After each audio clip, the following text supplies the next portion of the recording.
कि मैंने यहाँ पे नॉन डायरेक्शनल हेज पोजीशन बनाई हुई है।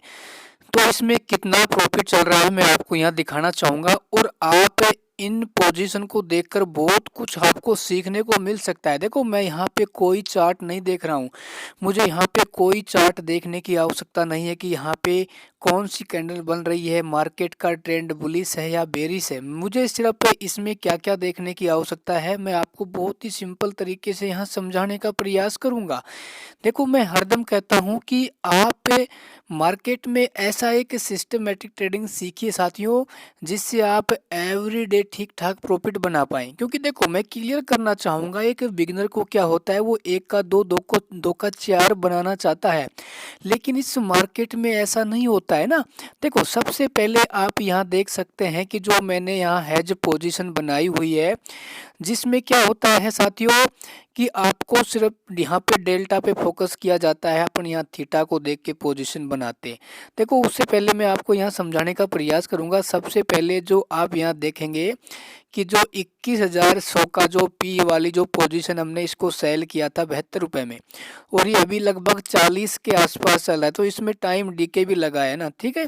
और प्लस में उसके अलावा आप यहाँ नीचे देखेंगे कि 23,500 का सी वाली जो पोजीशन है उसको हमने लगभग 50 रुपये में सेल किया, तो लगभग ये 58 रुपये के आसपास ये चल रही है, ठीक है।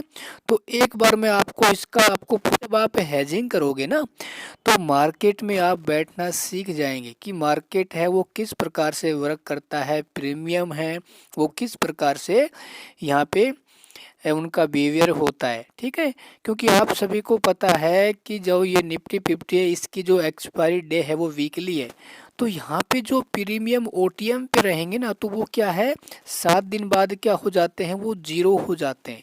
तो ध्यान रखना जैसे जैसे यहाँ पे जो स्ट्राइक प्राइस है वो ओटीएम में रहेगी और एक्सपायरी डेट पास आती जाएगी तो उस प्रीमियम पे क्या लगता है डीके, यानी मार्केट जैसे भी साइडवेज होगा तो वहाँ पे अपना प्रीमियम कम होता जाएगा, ठीक है ना। और प्रीमियम कम होगा तो उसका सीधा बेनिफिट आपको मिलता है।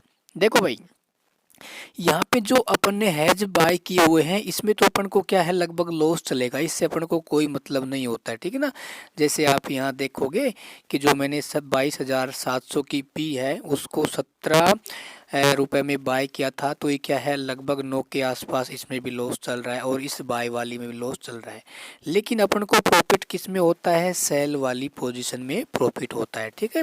तो मार्केट जैसे जैसे साथियों साइडवेज और होता जाएगा तो अपन को क्या है और डीके मिलेगा और अपना प्रॉफिट है वो साथियों और यहाँ पे क्या हो जाएगा प्लस में हो जाएगा, ठीक है ना। तो हरदम मैं कहता हूँ आपको कोई चार्ट देखने की आवश्यकता नहीं है, कोई कैंडल देखने की आवश्यकता नहीं है। देखो ध्यान रखना जीवन में कोई भी इंसान चार्ट देख के पैसा नहीं कमा सकता, क्योंकि आपके सामने जब ऑप्शन चेन है, अरे ऑप्शन चेन में आपको सब कुछ डाटा शो कर रहा है तो फिर आपको चार्ट देखने की आवश्यकता क्यों। क्योंकि एक बिगनर यही गलती करता है कि उसको सही टाइम पे उसको गाइडेंस नहीं मिल पाती है कि मार्केट में किस प्रकार से वर्क किया जाता है, ठीक है। मैं हरदम कहता हूँ शेयर मार्केट एक बिजनेस है और यदि आप बिजनेस माइंड सेट से आओगे तो यहाँ प्रॉफिट करेंगे, और यदि आप गैम्बलिंग तुक्केबाज जुआरी की तरह वर्क करोगे तो साथियों जीवन में कभी भी पैसा आप इस शेयर मार्केट से नहीं कमा पाओगे। हो सकता है आपको 1 2 3 4 बार प्रॉफिट हो जाए, लेकिन आपको अधिकांश लॉस का ही सामना करना पड़ेगा, ठीक है।